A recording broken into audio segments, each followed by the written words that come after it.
Benefits of sustainable tourism and hospitality. Tourist attraction in both the natural and built environments are important factors for economic growth. Unspoiled natural ecosystem will maintain historic sites and cultural heritage events can produce economic and quality of life benefits.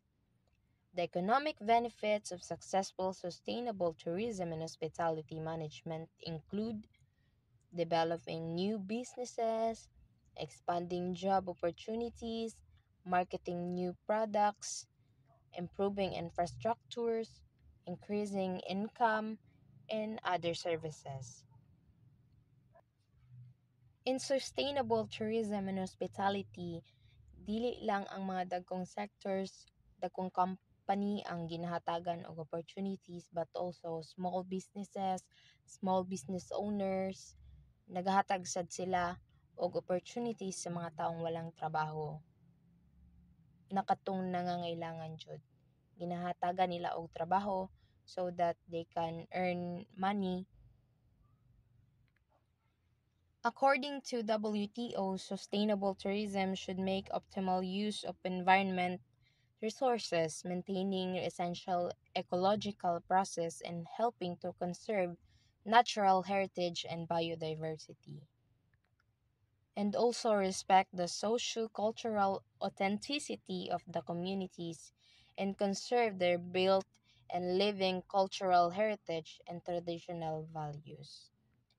Sustainable tourism and hospitality ensures viable long-term economic operations providing socio-economic benefits to all stakeholders, including stable employment and income earning opportunities and social services to the host communities, and contributing to the poverty alleviation.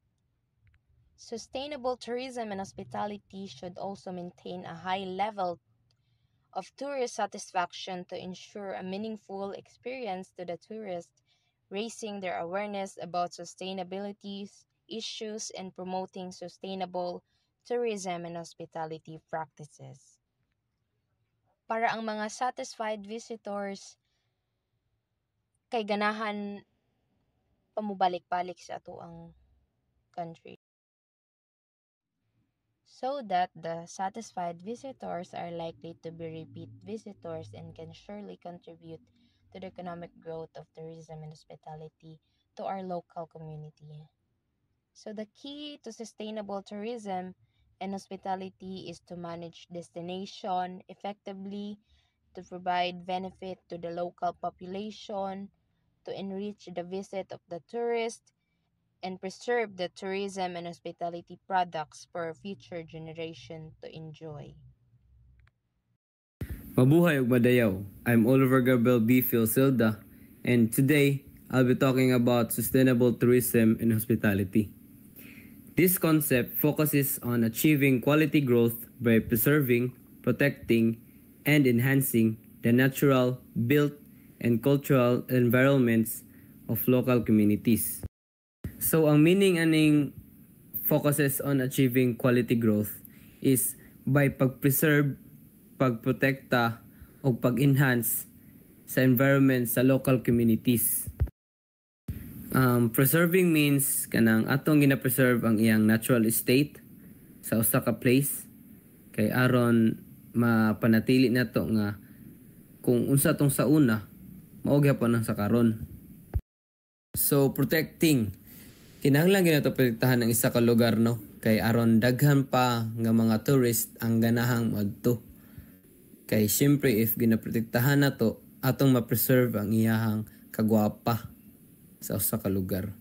So nagaset tag mga rules kay aron atong maprotektahan like no smoking, no littering, mo na siya usa na siya ka way nga atong maprotektahan o ma-preserve nato ang kagwapa sa atong lugar.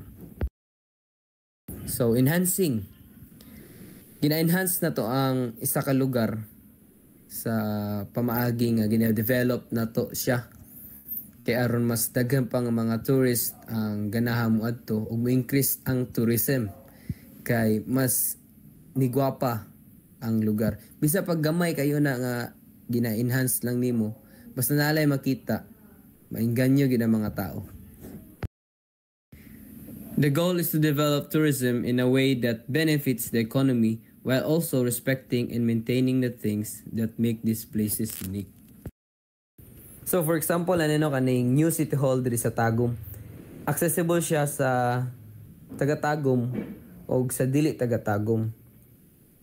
Kay maka-jogging ta, maka-walking ta, maka-exercise ta, muna maka-benepisyo gyapon ta sa patukod aning New City Hall because makaadto ta, free ra makaadto ta.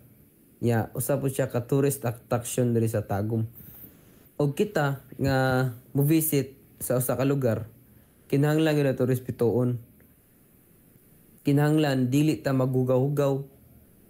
Musunod ta sa mga rules kay aron wala tay consequences na madawat og atong ma-preserve ang kagwapa o kalimpyo sa lugar. Mao na nga bali respeton lang pud na pag atong pagbuhat ana. What makes sustainable tourism so important is that it's not just about reducing harm. It's about creating a positive impact. Sustainable tourism is very important gyud siya no. Kay it's not all about reducing harm sa usa ka environment but naga-create pud siya og positive impact. For example, kita if we are going to be a tourist in a certain place, gwapo kaayo. Siyempre, we feel excited. We feel happy.